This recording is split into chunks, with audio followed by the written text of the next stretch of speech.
Chapter 15, The Chocolate Room. An important room, this, cried Mr. Wonka, taking a bunch of keys from his pocket and slipping one into the keyhole of the door. This is the nerve center of the whole factory, the heart of the whole business, and so beautiful. I insist upon my rooms being beautiful. I can't abide ugliness in factories. In we go, then. But do be careful, my dear children. Don't lose your heads. Don't get overexcited. Keep very calm. Mr. Wonka opened the door. 5 children and 9 grown-ups pushed their ways in, and oh, what an amazing sight it was that now met their eyes. They were looking down upon a lovely valley. There were green meadows on either side of the valley, and along the bottom of it there flowed a great brown river. What is more, there was a tremendous waterfall halfway along the river, a steep cliff over which the water curled and rolled in a solid sheet, and then went crashing down into a boiling, churning whirlpool of froth and spray. Below the waterfall, and this was the most astonishing sight of all, a whole mass of enormous glass pipes were dangling down into the river from somewhere high up in the ceiling.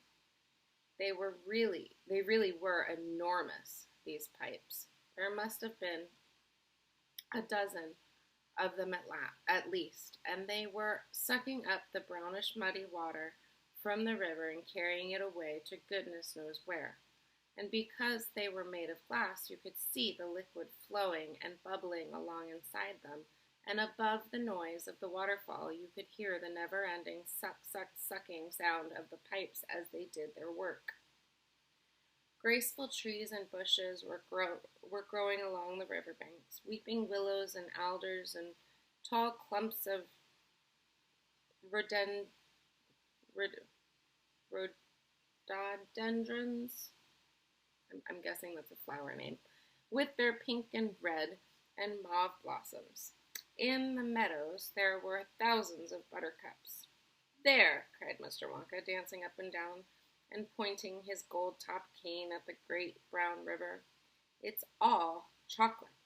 Every drop of that river is hot melted chocolate of the finest quality, the very finest quality. That's enough chocolate in there to fill every bathtub in the entire country, and all the swimming pools as well. Isn't it terrific?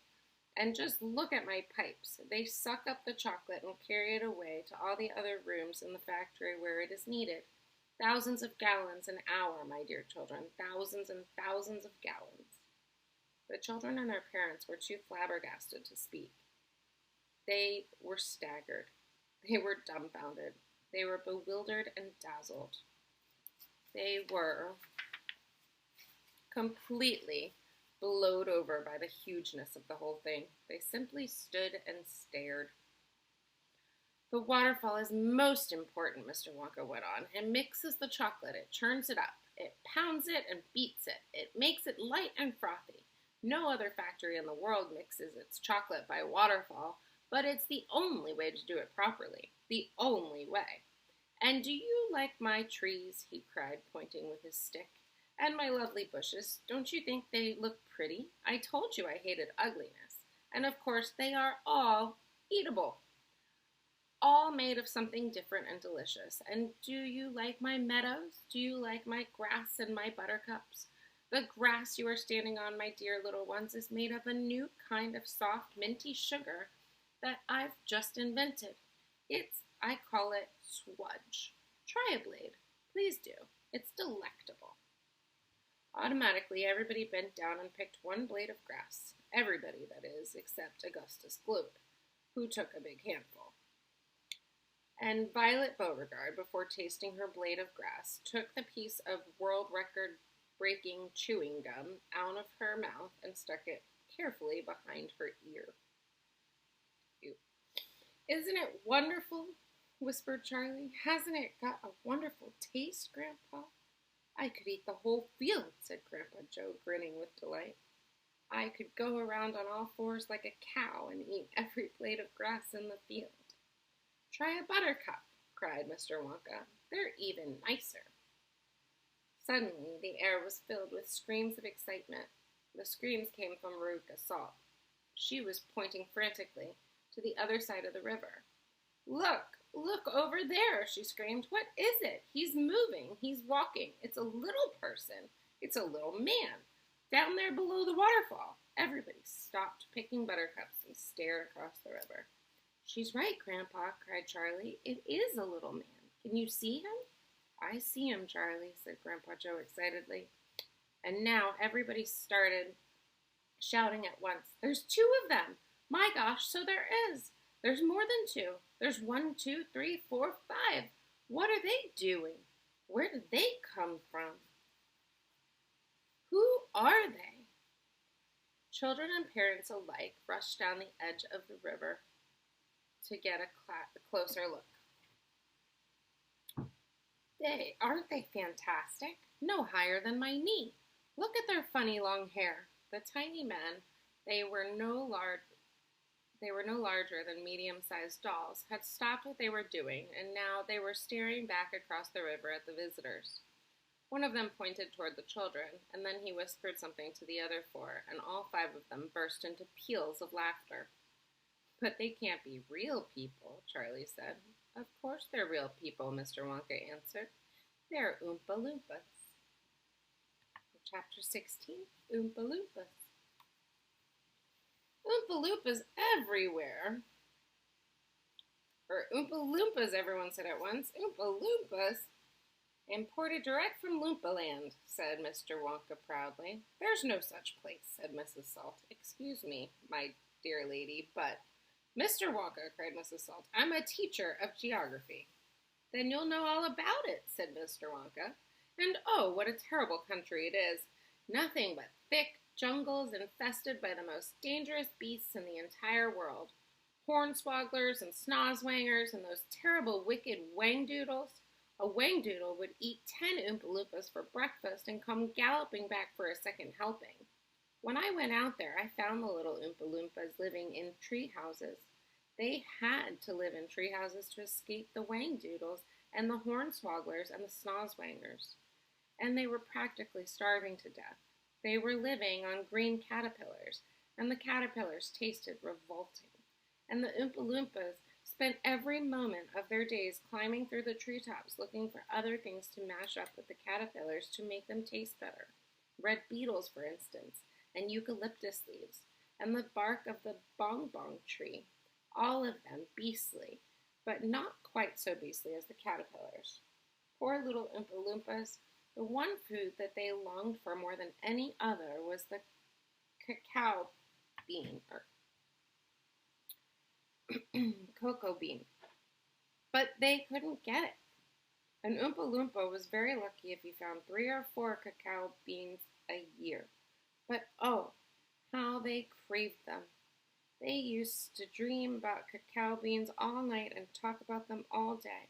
You had only to mention the word cacao to an Oompa Loompa and he would start dribbling at the mouth. The cacao bean, Mr. Wonka continued, which grows on the cacao tree, happens to be the thing from which all chocolate is made of. You cannot make chocolate without a cacao bean. The cacao bean is chocolate. I myself use billions of cacao beans every week in this factory. And so, my dear children, as soon as I discovered that Oompa Loompas were crazy for this particular food, I climbed up to their treehouse village and poked my head in through the door of the treehouse belonging to the leader of the tribe. The poor little fellow, looking thin and starved, was sitting there trying to eat a bowl full of mashed-up green caterpillars without being sick. Look here, I said, speaking not in English, of course, but in Oompa Loompa-ish. Look here, if you and all your people will come back to my country and live in my factory, you can have all the cacao beans you want. I've got mountains of them in my storehouses. You can have cacao beans for every meal. You can gorge yourself silly on them. I'll even pay your wages in cacao beans if you wish. You really mean it? Asked the Oompa Loompa leader, leaping up from his chair. Of course I mean it, I said. And you can have chocolate as well. Chocolate tastes even better than the cacao beans because it's got milk and sugar added. The little man gave a great whoop of joy and threw his bowl of mashed caterpillars right out the treehouse window.